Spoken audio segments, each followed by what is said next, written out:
এটা কনফার্ম, এটা তো কনফার্ম না। আপনাদের কোনো গজলের আবদার আছে আলাদা? হ্যাঁ, আল্লামা সাইদি তুমি মরণ, এটা গজলটা আমি লিখেছিলাম। বলেন মাশাআল্লাহ। আপনারা তো জানেন না উনি মারা গেছে, ওনাকে নিয়ে যে আমি গজলটা লিখছি, আমার নামেও 144 জারি হয়ে যাচ্ছে। এই জন্য মাহফিলে এই গজল গাওয়া নিষিদ্ধ হয়ে গেছে আমার। কথাটা বুঝছেন? এরপরও আমি দেখি আপনি শুনবেন আজান। আচ্ছা, সাইদি সাহেবের গজল গাইলে সমস্যা হবে না তো? আপনারা কি মনে করতেছেন আমি ভয় পাচ্ছি? ভয় পাচ্ছি না। আচ্ছা, সমস্যা নাই। মাহফিলের সেক্রেটারি সাহেব বলছে আমরা আল্লামা সাইদির পক্ষে আছে, আপনি গান, কোনো সমস্যা। সাইদি সাহেবকে ভালোবাসেন কারা কারা? মারহাবা, হাত নামান। আল্লাহ কবুল করেন। সব সময় প্রিয় মানুষটার জন্য দোয়া করবেন। আল্লাহ যেন বাংলাদেশে আরো হাজার হাজার সাইদি তৈরি করে দেন। বলেন আমিন। আল্লামা সাইদি তুমি মরণি, শহীদ হয়েছ তুমি এটাই জানি। আল্লামা সাইদি তুমি মরণি, শহীদ হয়েছ তুমি এটাই জানি। কারাগারে কাটালে 13টি বছর, বাতিল কেঁপেছে তোমায় দেখে থর থর। ও মুসলমান, আল্লামা সাইদি বলেছিলেন যে বাঁচতে হলে সিংহের মতো 1 ঘন্টা বাঁচতে চাই, বিড়ালের মতো 500 বছর বেঁচে থাকার কোনো লাভ নাই। সিংহের মতো 1 ঘন্টা আসলেই আমরা বাঁচতে চাই। মুসলমান যারা, এই কথাটা তাদের হৃদয়ে গেঁথে নেওয়া দরকার যে আমরা আল্লাহ ছাড়া কাউকে ভয় পাই। এখনো আল্লাহ মামুনুল হক কারাগারে আছেন, আল্লাহ মুক্তির ব্যবস্থা করে দেন। যারা কারাগার থেকে বের হয়েছে, রফিক মাদানী ভাই মাত্র 32 মাস আগে, 32 মাস কারাগারে ভোগ করে মাত্র 1 মাস আগে কারাগার থেকে বের হয়েছে। হক কথা বন্ধ করেছে, আরো স্পিড বাড়ছে, ঠিক কিনা বলে? ইমানদারকে যত কষ্ট দেওয়া হবে, ইমানদারের ইমানের স্পিড কমবে না, ইমানদারের ইমানের স্পিড বাড়বে। এই আওয়াজ হবে না। বাস্তব কথাগুলো কিন্তু আমি লিখেছিলাম। উনি যখন মারা গেছে, আমার হৃদয়ের ব্যথা থেকে এবং বাস্তব যে ঘটনাগুলোর সাথে ঘটেছে সেই বিষয়গুলোকে কেন্দ্র করে এই ছোট্ট কিছু কথার ভিতরে, ছোট্ট গজলের ভিতরে আমি আমার কথাগুলো লিখেছিলাম আর কি। এই জন্য আপনাদের আওয়াজে বোঝা যাবে যে ঠিক কিনা। 13টা বছর কারাগারে কাটিয়েছেন, এরপরেও নাস্তিক বেঈমান জালেমের কাছে মাথা নত করে নাই। আল্লামা সাইদি শিক্ষা দিয়ে গেছেন, ও দুনিয়ার মুসলমানেরা, যতদিন বাঁচবো কারাগারে বন্দী হয়ে বাঁচবো, জালেম বেঈমানের কাছে মাথা নত করব না। কথাই বলেছিলাম। কারাগারে কাটালে 13টি বছর, বাতিল কেঁপেছে তোমায় দেখে থর থর।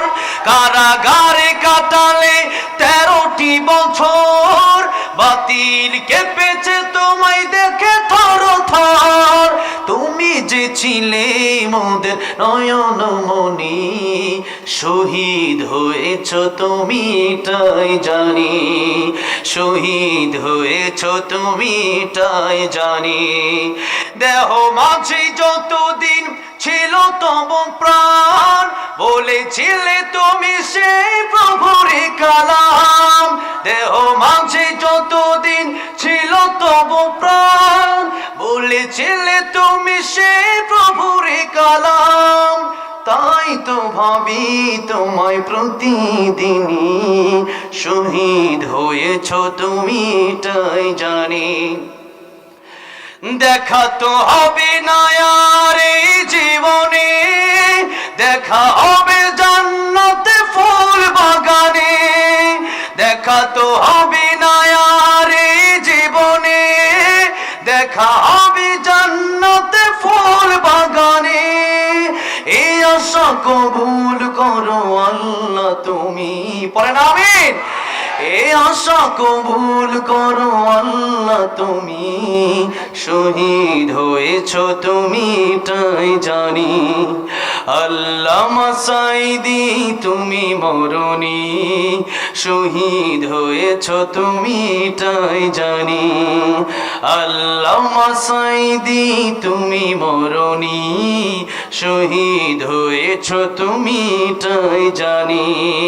আল্লাহ প্রিয় আল্লামাকে জান্নাতের উচ্চ মাকাম দান করেন, পড়েন আমিন। আমি বলেছি, অনেকে বলতে পারেন যে শহীদ কিভাবে হলো? আল্লাহর রাস্তায় যারা মৃত্যুবরণ করে তারা শহীদ, বলেন সুবহানাল্লাহ। আল্লাহ রাসূল সাল্লাল্লাহু আলাইহি সাল্লাম, একজন সাহাবী কালিমা পড়ে মুসলমান হয়েছিল। এরপরে রাসূল সাল্লাল্লাহু আলাইহি সাল্লাম জিজ্ঞাসা করেছে, তোমার কি চাহিদা আছে? সাহাবী বলল, ইয়া রাসূলুল্লাহ, আপনি আমার জন্য দোয়া করেন আল্লাহ যেন আমরা শহীদি মৃত্যু দান করে। কারণ যাদের শহীদি মৃত্যু হয়ে যায় তাদের মৃত্যুর কোনো যন্ত্রণা হয় না, কবরে আযাব হয় না, কিয়ামতের কঠিন ময়দানে আল্লাহ বিনা হিসাবে জান্নাত দান করেন। আল্লাহ বিনা হিসাবে তাদেরকে জান্নাত দান করেন।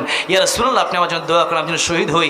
সাহাবী যুদ্ধ হলো না, যুদ্ধ থেকে ফিরে আসার সময় সাহাবী ইন্তেকাল করলো। আল্লাহ নবী বললেন, সাহাবী আমার যেহেতু জিহাদের দিনের রাস্তায় মারা গেছে, সাহাবী শহীদ হয়ে গেছে। সুবহানাল্লাহ। সেই হিসাবে সেই জায়গা থেকে এই নাসিরটি, গানটি, গজলটি আমি আল্লামা সাইদি সাহেবকে নিয়ে লিখেছিলাম। আল্লাহ যেন প্রিয় আল্লামার উত্তরসূরি হাজার এই বাংলাদেশের উলামায়ে কেরাম, তাদেরকে যেন আল্লাহ প্রিয় আল্লাহর উত্তরসূরি বানায় দেন, পড়েন আমিন। আর দেরি করতে চাই না, মোনাজাত হবে প্রায়। এবার আসেন আমার ভাইরা, আল্লাহ রাব্বুল আমিন যে বলছেন, ইয়া আইয়ুহাল্লাযীনা আমানু, হে ঈমানদারেরা। কোন ঈমানদার? যে ঈমানদার জান্নাতে যাবে ঠিক, কিন্তু তার আগে জাহান্নামে জ্বলা লাগবে। এখন আল্লাহ রাব্বুল আমিন বলছেন, ইয়া আইয়ুহাল্লাযীনা আমানু কু আনফুসাকুম ওয়া আহলিকুম নারা। হে ঈমানদার, তোমরা জাহান্নামের আগুন থেকে বাঁচো। আচ্ছা, যারা উলামায়ে কেরাম আছেন তারা একটু আমার জবাব দিবেন, নারা শব্দের অর্থটা কি?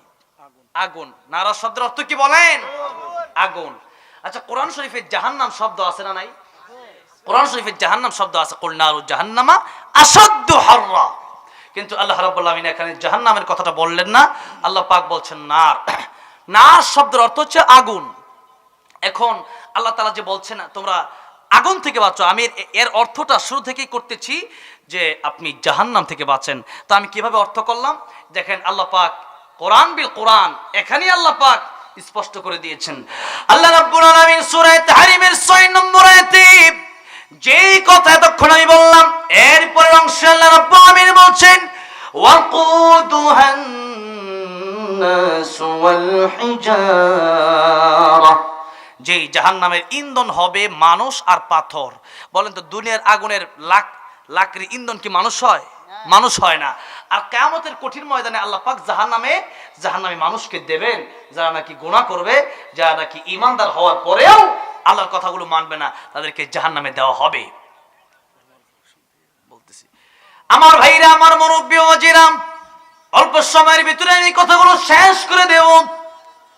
আল্লাহ রাব্বুল আলামিন যে আগুনের কথা বললেন, এই আগুন মানে জাহান্নামের আগুন। এবার আসেন, আল্লাহ রাব্বুল আলামিন ঈমানদারকে বললেন, কারণ হলো ঈমানদারকে বলেন কাকে? ঈমানদারকে, বেঈমানকে বলেন নাই। অথচ বেঈমানরা এরা বিনা হিসেবে জাহান্নামে যাবে। কি হিসাবে? বিনা হিসেবে জাহান্নামে যাবে। আল্লাহ রাব্বুল আলামিন বেঈমানকে বলেন নাই কেন? বেঈমান হলো এমন, আল্লাহ রাব্বুল আলামিন কোরআন শরীফে বলেছেন, উলাইকা কাল আনামি বাল হুম আদাল উলাইকা হুমুল গাফিলুন। বেঈমান কুকুরের চাইতেও নিকৃষ্ট, কারণ যে আল্লাহ চেনে না সে মানুষ হতে পারে, সে অমানুষ, সে মানুষ না। এই জন্যে যারা কোরআন শিখবে, যারা কোরআনের সাথে লেগে থাকবে, এরাই হচ্ছে বাস্তবিক পক্ষে মানুষ। এবার আসেন, আল্লাহ পাক ঈমানদারকে বলেন এই জন্য যে ঈমানদার জান্নাত জাহান্নাম বিশ্বাস করে, আর বেঈমান জান্নাত জাহান্নাম বিশ্বাস করে না। এবার আসুন, জান্নাতে যাওয়ার পদ্ধতি কি আমাদের জানা দরকার আছে না নাই? জান্নাতে যাওয়ার পদ্ধতি হলো কোরআন এবং সুন্নাহ আমাদের জীবনে বাস্তবায়ন করতে হবে, গুনাহ ছেড়ে দিতে হবে। কি বললাম? কোরআন সুন্নাহ আমাদের জীবনে বাস্তবায়ন করতে হবে, গুনাহ ছেড়ে দিতে হবে। আল্লাহ তাআলা আমাদেরকে কোরআন সুন্নাহ ভিত্তিক জীবন গড়ার তৌফিক দান করেন, বলেন আমিন। আমি এখন আমার আলোচনা শেষ। আর অনেক আলোচনা করতাম, কিন্তু আপনাদের ধৈর্যের বাঁধ ভেঙে যাবে। এখানে যারা আছেন আপনারা মাহফিলে অনেকে আসছেন, যুগ ভাড়া আসছেন যে আমার গজল শুনবেন। কিছু গজল তো আমাকে বলেই দেওয়া হয়েছে, এই যে এই গজল আপনি মাহফিল শেষে গাইবেন।